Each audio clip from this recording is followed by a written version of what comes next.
नमस्कार, मैं अभिषेक। आप देख रहे हैं तरुण प्रभा न्यूज नेटवर्क। चलिए नजर डालते हैं कुछ बड़ी खबरों पर।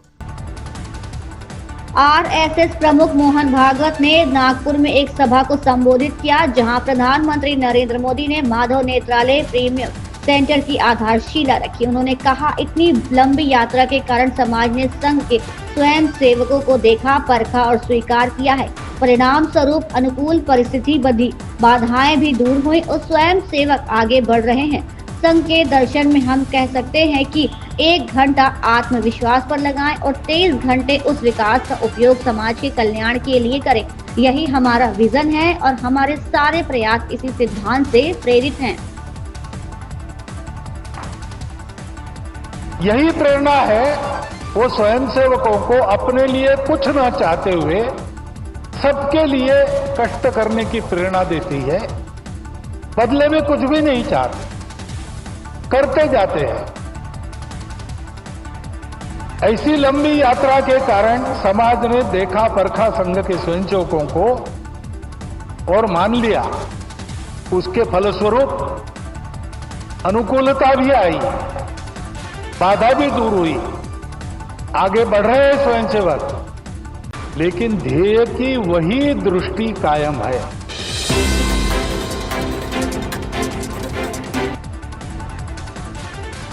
पीएम नरेंद्र मोदी ने अपने मन की बात कार्यक्रम के 120वें शो को संबोधित किया। इस दौरान उन्होंने कई मुद्दों पर बातचीत की। हालांकि उन्होंने इन दिनों देश में टेक्सटाइल कचरे की बढ़ती चुनौती पर भी ध्यान केंद्रित किया। उन्होंने कहा कि भारत इस क्षेत्र में बड़ी चुनौती का सामना कर रहा है। साथ ही उन्होंने इस चुनौती को खत्म करने में जुटे लोगों की सराहना भी की।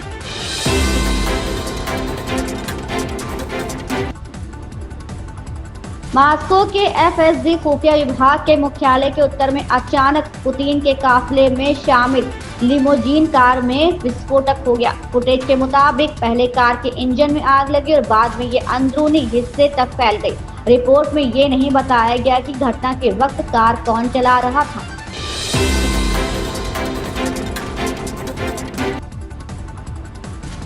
मन की बात कार्यक्रम में प्रधानमंत्री नरेंद्र मोदी ने कहा कि गर्मियों की छुट्टियों में बच्चों के पास काफी समय होता है। इस समय में बच्चों को नई चीजें सीखनी चाहिए और इस समय का इस्तेमाल अपने स्किल्स को लेकर बेहतर बनाने के लिए करना चाहिए। ऐसे प्लेटफॉर्म की कमी नहीं जहां वे काफी कुछ सीख सकते हैं।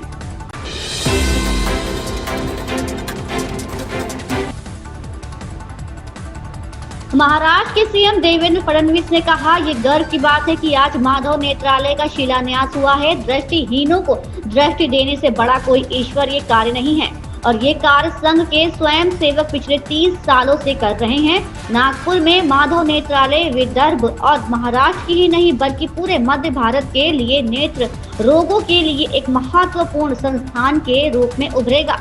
माधव नेत्रालय ने कई लोगों के जीवन को रोशन करने का काम किया है। जब बड़े पैमाने पर नेत्रदान हो रहा है तो देश में ऐसी संस्था का होना बहुत जरूरी है।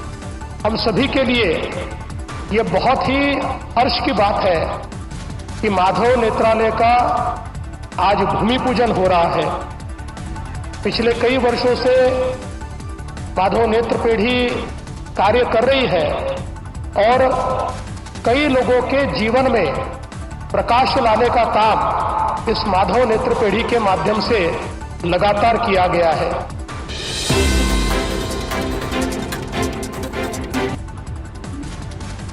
असम कांग्रेस के वरिष्ठ नेता और सांसद गौरव गोगोई ने पीएम मोदी को एक पत्र लिखा। इस पत्र में गोगोई ने असम पुलिस पर अपनी ताकत का गलत इस्तेमाल करने का आरोप लगाया है। पत्र में गौरव गोगोई ने बताया कि सरकारी बैंक में कथित वित्तीय अनियमितताओं के खिलाफ प्रदर्शन कर रहे लोगों को कवर करने के आरोप में एक पत्रकार को गिरफ्तार कर लिया गया। कांग्रेस सांसद ने इस मामले की जांच कराने की मांग की है।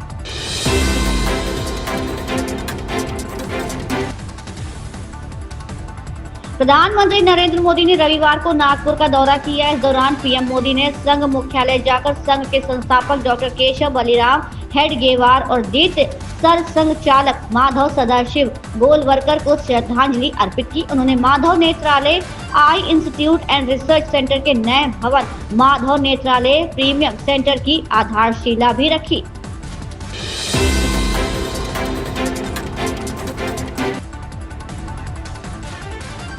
प्रधानमंत्री नरेंद्र मोदी ने मन की बात कार्यक्रम में त्योहारों की शुभकामनाओं के बाद बच्चों की गर्मियों की छुट्टी का जिक्र किया। इस दौरान उन्होंने अपने बचपन के दिनों को भी याद किया। उन्होंने उन यादों को ताज़ा किया जिनमें वे अपने दोस्तों के साथ धमा चौकड़ी मचाते थे।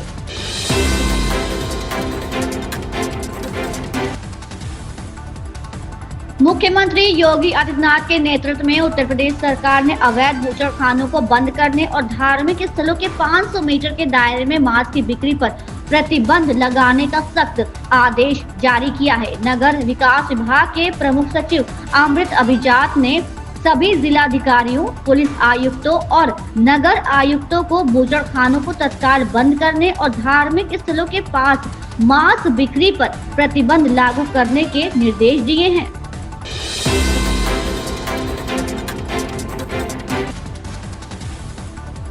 सपा अध्यक्ष अखिलेश यादव ने नवरात्र पर सुख, समृद्धि एवं कल्याण की कामना के साथ शुभकामनाएं देते हुए कहा कि इन पर्वों से हमें परस्पर सौहार्द, सद्भाव तथा शुचिता का संदेश मिलता है। उन्होंने कहा कि नवरात्र में मां दुर्गा के विविध रूपों की पूजा वस्तुतः मातृशक्ति की आराधना है।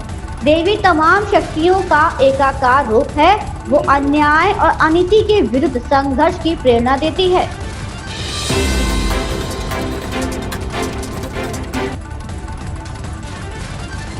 नागपुर में माधव नेत्रालय प्रीमियम सेंटर की आधारशिला रखने के बाद प्रधानमंत्री नरेंद्र मोदी ने कहा, माधव नेत्रालय एक ऐसा संस्थान है जो गुरु जी के विजन का पालन करते हुए दशकों से लाखों लोगों की सेवा में लगा हुआ है। ये सरकार की नीति है कि गरीब लोगों को भी बेहतर स्वास्थ्य सुविधाएं प्रदान की जाए।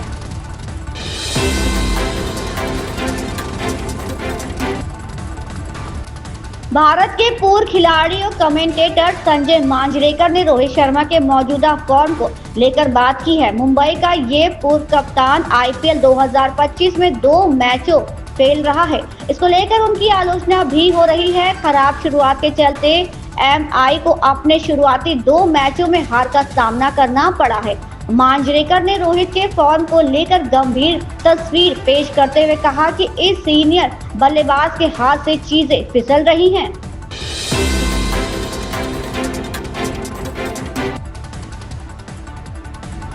पिछले कई दिनों से इंडियाज गॉट टैलेंट शो को लेकर मुश्किलों में घिरे रणवीर अलाहाबादिया एक लंबे ब्रेक के बाद अब फिर से अपने काम में वापसी कर रहे हैं। इसके लिए उन्होंने एक वीडियो जारी करते हुए लोगों से काफी कुछ कहा है और खास अपील की है।